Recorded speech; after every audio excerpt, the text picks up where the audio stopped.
watching the Sci-Fi Channel. Sci-Fi Buzz. We are at the big Star Trek Babylon 5 combo convention in Pasadena, California, with Londo Malari's favorite person, Peter Jurasik. Hi, Peter. Good to see you. Mike. How What's are you? up? Not much. The big news in my life is that I've just gotten a son, 2 weeks old. Really? Yes, I surprised you, didn't I? Nicely done. Yeah. And what's his name? His name is Benjamin, and he doesn't have the little Centauri hair. It is a terrible truth, but as one accumulates power, one loses friends. One only has those who wish to use you, and those you wish to use. So your character now, is he a good guy or a bad guy? Well, he's really gone through a big change, you know what I mean? He's gone through the change. Yeah, my line for the third and fourth season are, is it dark in here or is it just me? It's getting really dark around Londo. Well, now, actors always tell me that they like playing darker characters. How about you? The important thing for me is that he change and that he grow. You know, in television series, you can get caught in a groove and just groove with one character and never have any growth because the audience or the writers really like one thing. Londo is changing. He started out pretty comedic, pretty broad. Yeah. And now he really is the villain of the piece at this point. You were foolish to leave Babylon 5, you know. You had sanctuary there. As soon as you left, you were vulnerable.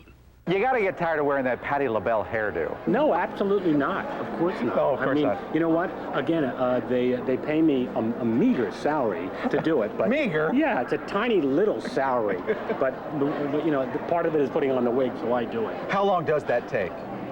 I mean, the whole process. You know what? It's 2.5 hours, the whole thing, from start to finish. It's not that bad, really. I got a great makeup man. I sit and listen to jazz. It's usually 5 a.m. in the morning, so you get it kind of quiet. And I mean, can you read and do stuff like that? Or is actually, you can't read and you can't talk, so you got to get into your head. There is a monster on the throne, Shakar. A well-protected monster. He must be removed. Babylon 5 creator Joe Straczynski outlined a 5-year story plan for the series. Well, now the show is in its 4th season. But Jurasik, who played Sid the Snitch on the last 3 seasons of Hill Street Blues, isn't agonizing over Bab 5's possible demise. This is a 4th season, so does that mean next season is the last? I'm hoping that it will be. Oh, really? Not so much that I'm anxious for the character to end, but I've been in other television series where they kind of go on too long.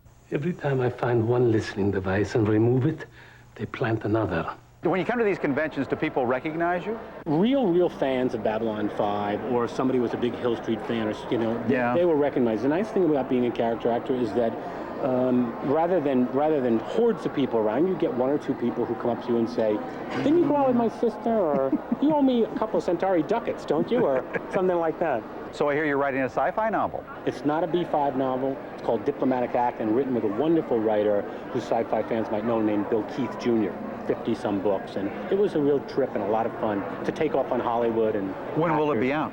It's going to be out under Bain Books in the spring. Well, good luck with the book. Thank you so much. Good luck with Babylon 5. Okay, thank you. And good luck with your child, your son. Benjamin. Okay. Bye, Ben. See you, Ben. Benny. Daddy on TV.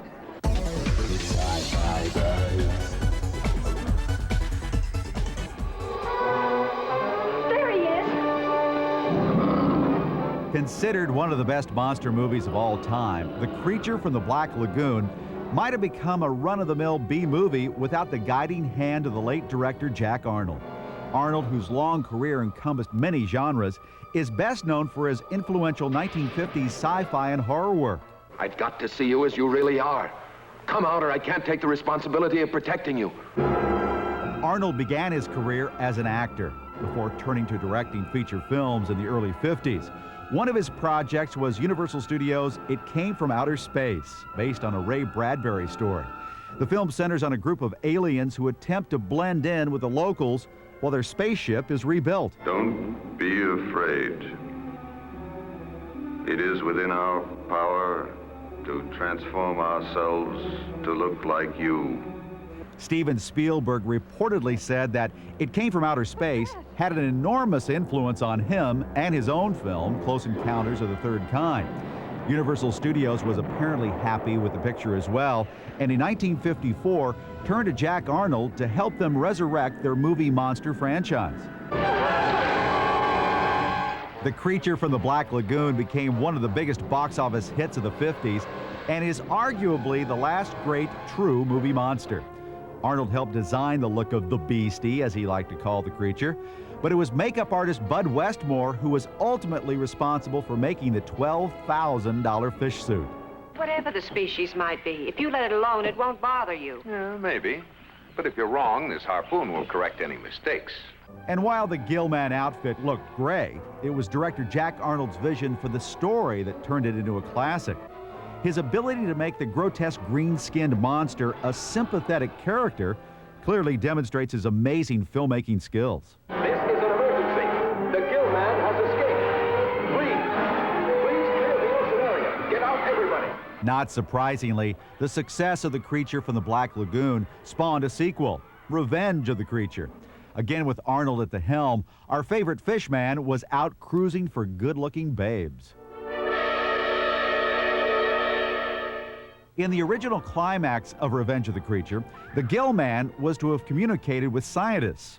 But Universal Studios disagreed with the director's plan and insisted the creature be shot and killed.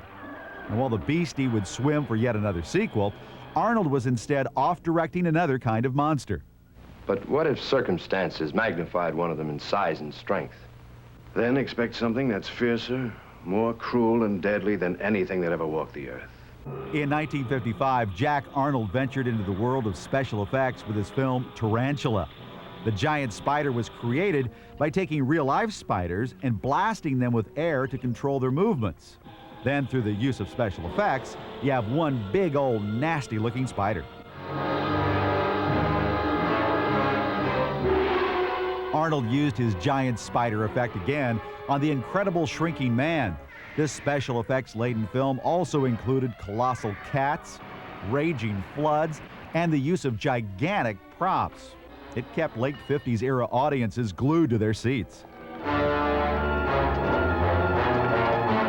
Perhaps equally important with the effects, and what makes the film hold up today, was Arnold's ability to take writer Richard Matheson's smart screenplay and realistically depict man's basic instinct for survival. Suddenly, I saw an opportunity. If I could move the stick to the other side. Following The Incredible Shrinking Man, Arnold went on to direct several other films in the horror sci-fi genre. Those films were met with mixed success, but Jack Arnold had already established himself as one of the genre's greats. And today, as new generations of film fans discover his work, it's apparent that his popularity is anything but shrinking.